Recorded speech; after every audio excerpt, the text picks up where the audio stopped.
तो जबलपुर में police control room स्थित कॉफी हाउस में अखिल भारत वर्षीय यादव महासभा ने सम्मान समारोह का आयोजन किया, जिसमें पावर लिफ्टिंग प्रतियोगिता में संस्कारधानी दो बेटियों ने अपने माता पिता एवं शहर का नाम रोशन किया। इन दोनों को तैयार करने वाले कोच विनोद नायर ने कहा है कि इन दोनों बच्चियों ने काफी मेहनत की है और उनकी ही ये मेहनत का परिणाम भी है। अखिल भारतवर्षीय यादव महासभा की ओर से राजकुमार यादव वड्रा ने कहा है कि आने वाले समय में ऐसे ही प्रतिभागियों का सम्मान किया जाएगा।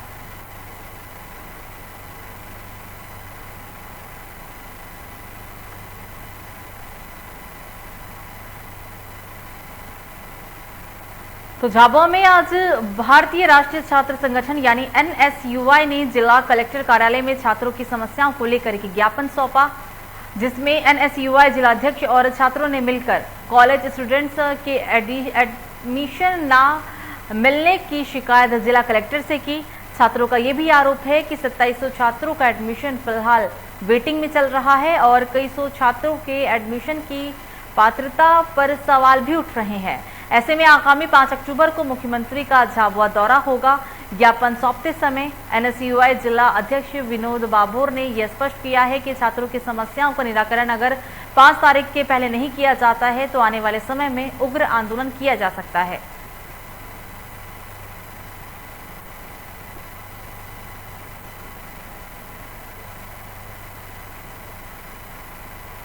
अगली खबर रायसेन से, जहां स्वास्थ्य केंद्र में वृद्धजनों को स्वास्थ्य को लेकर विशेष कैंप आयोजित किए जा रहे हैं, जिसमें सैकड़ों बुजुर्ग अपने इलाज कराने भी पहुंचे हैं। हालांकि आपको बता दें कि डॉक्टर नितिन सिंह तोमर ने इस दौरान कहा है कि आज बुजुर्गों के लिए विशेष कैंप आयोजित किया गया, जिसमें बुजुर्गों की जांच कर समस्त इलाज किया जाएगा और जरूरत पड़ने पर इन बुजुर्गों का बाहर रेफर कर इलाज भी होगा।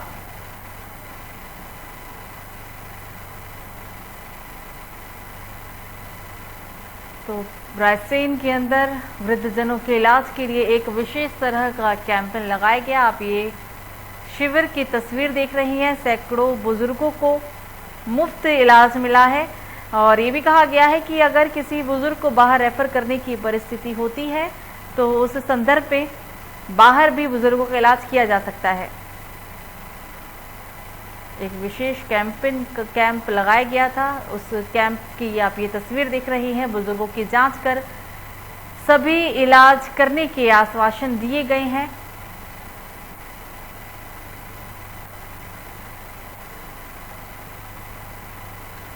तो वहीं रतलाम में केंद्रीय रेल मंत्री अश्विनी वैष्णव ने केंद्रीय मंत्रिमंडल की बैठक की, जिसमें रेलवे लाइन के दोहरीकरण के लिए 1095 करोड़ की उन्होंने मंजूरी भी दी। जानकारी के अनुसार एवं रेलवे की ये लाइन 133 किलोमीटर लंबी है, जो 2025 तक बनकर तैयार भी हो जाएगी, जिसके चलते सावरी एक्सप्रेस गाड़ियां व ट्रांसपोर्ट मालगाड़ियों में बढ़ोतरी होगी और ज्यादा रोजगार के अवसर भी होंगे।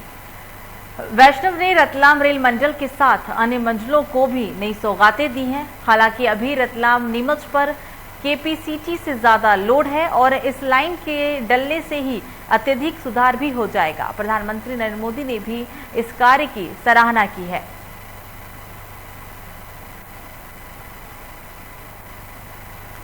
देश के पीएम मोदी ने इस काम की सराहना की है। रेलवे लाइन के दोहरीकरण को लेकर तमाम तरह की योजनाएं बनाई गई हैं और 2025 तक ये पूरा कार्य संपन्न हो जाएगा। रतलाम रेल मंडल के साथ अन्य मंडलों को भी कई नई योजनाओं की सौगातें दी गई।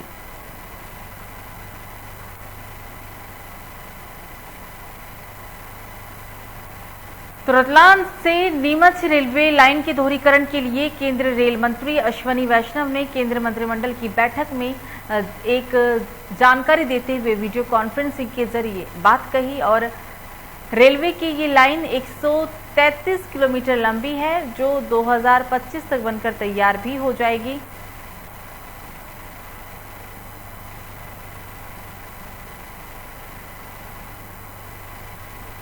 तो तो रीवा के पुराने मोबाइल चोरी और गाय के चरने के विवाद में दो पक्षों के बीच खूनी संघर्ष हुआ है। ये खूनी संघर्ष की आप तस्वीर देख रही हैं, जहां बताया जा रहा है कि एक गाय की मौत हो गई, जबकि 6 लोग से भी ज्यादा घायल हुए हैं।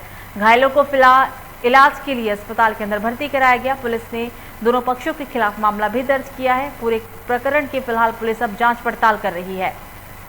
तो पक्षों के खूनी संघर्ष के बीच एक बेजुबान जानवर की मौत का मामला सामने आया है। पूरा मामला मध्य प्रदेश के रीवा से।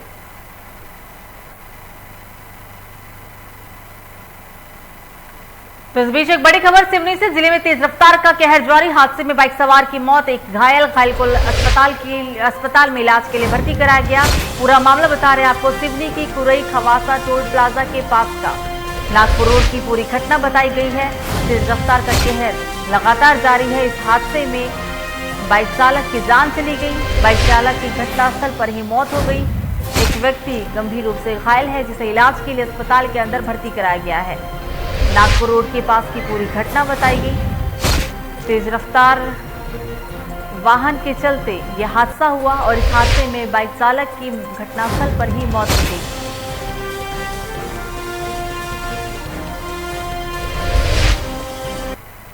तो सिवनी के लखनादौन जिले पंचायत अंतर्गत ग्राम पंचायत पिंडरई रैयत के ग्रामीण में गंदे पानी पीने को लोग मजबूर हैं। ग्रामीण गंदे कुएं और नाले का पानी पी रहे हैं। सरपंच हरि सिंह भलावी एवं सरपंच पुरुषोत्तम इनावती की मनमर्जी के चलते ही इस ग्राम पंचायत के पिंडरई गांव की नल जल सप्लाई 3 महीने से बंद है। वसूली हर महीने की जाती है और सरपंच सचिव इस और बिल्कुल भी ध्यान नहीं देते हैं। कोई ध्यान दे, जिसकी वजह से लोगों को गंदा पानी पीना पड़ता है। गंदे कुएं और नाले का पानी सरपंच सचिव पर यह भी आरोप ग्रामीणों ने लगाया है कि ना सरपंच सचिव कभी कार्यालय ग्राम पंचायत खोलते हैं और ना ही कभी गांव आते हैं और ना ही कभी गांव वालों की समस्या सुनी जाती है।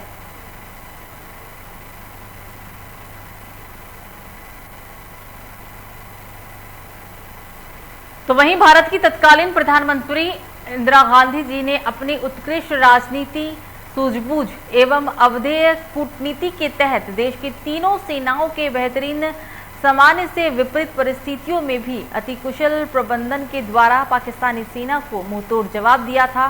यादवेंद्र सिंह पूर्व मंत्री ने इस दौरान कहा है कि बांग्लादेश की आज़ादी की 75वीं सालगिरह के पहले ही बांग्लादेश के जन्म में भारत की पहली महिला प्रधानमंत्री श्रीमती इंदिरा गांधी जी बहुत ही बड़ी भूमिका निभाते हुए नजर आई थी। 50वीं सालगिरह के मौके पर बंगाली लोगों के साहस और बांग्लादेश के लिए एक लड़ाई लड़ी गई, जिसे आज भी याद किया जाता है। लेकिन इस दिन इंदिरा और भारतीय सेना के योगदान को याद किया गया। बांग्लादेश विभाजन के समय इंदिरा गांधी के योगदान और देश के विकास में उन्होंने एक अपना अहम योगदान दिया है।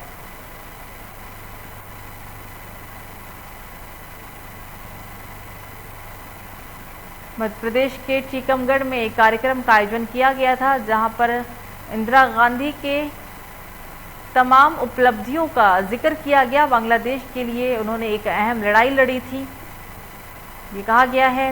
उनके द्वारा भारतीय सेना के योगदान को याद किया गया। बांग्लादेश विभाजन के समय इंदिरा गांधी ने एक अहम योगदान दिया। देश के विकास में उनका योगदान भी कभी भुलाया नहीं जा सकता है।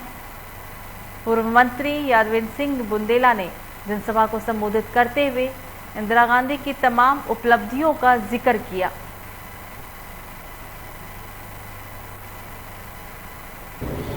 और बांग्लादेश निर्माण के समय जो इंदिरा गांधी के नेतृत्व में और जनरल मानेकशॉ के नेतृत्व में जो युद्ध हुआ था, उसमें 93,000 सेनाओं ने, मैं जो है सेना प्रमुख याहिया खां के साथ 93,000 सेनाओं ने हथियार डाले थे। मैं समझता हूं कि इतनी बड़ी विश्व की सेना ने कभी जो है किसी दूसरे देश के सामने हथियार आत्मसमर्पण नहीं किया है। उससे बड़ी घटना कोई हो नहीं सकती। आज भारतीय जनता पार्टी के लोग छोटी छोटी घटनाओं, सर्जिकल स्ट्राइक और ऐसी बातों को जो है बड़े महिमा मंडित करने की कोशिश करते हैं। तो टीकमगढ़ के जिला शिक्षा केंद्र बल्लभदेवगढ़ के अंतर्गत ग्राम वर्मी का माध्यमिक शाला स्कूल कई दिनों से नहीं खोल पाया है और यहाँ जो शिक्षक हैं वो स्कूल आने में असमर्थ हैं। इसका असर यहाँ के छात्र छात्राओं पर पड़ रहा है। आपको बता दें कि कोरोना महामारी के चलते पिछले 1.5 साल से स्कूल बंद पड़े हुए थे। सरकार ने अब स्कूल को खोला, लेकिन स्कूल के अंदर पढ़ाने के लिए अध्यापक और अध्यापिका मौजूद ही नहीं है। पिछले 1.5 साल से स्कूल बंद पड़े थे, बच्चों की छुट्टियां थी, लेकिन अब जैसे तैसे सरकार ने स्कूल खोलने का फैसला लिया। लेकिन वर्मे स्कूल के शिक्षक को अभी भी स्कूल आने की शायद आदत नहीं है। 8 दिन के अंदर महोदय जी सिर्फ एक बार ही हाजिरी लगाने के लिए आते हैं और उसके बाद गायब हो जाते हैं। 1.5 साल के बाद राज्य में स्कूल खुले, लेकिन टीकमगढ़ का एक स्कूल ऐसा है जहां 1.5 साल बाद स्कूल खुलने के बावजूद स्कूल में शिक्षक शिक्षिका नदारद हैं, ऐसा ग्रामीणों ने आरोप लगाया है। बच्चों की छुट्टियां पिछले 1.5 साल से थी, लेकिन जैसे तैसे सरकार ने स्कूल खोलने का फैसला लिया, लेकिन अभी तक इस स्कूल की अध्यापक अध्यापिका स्कूल से नदारद बताए गए।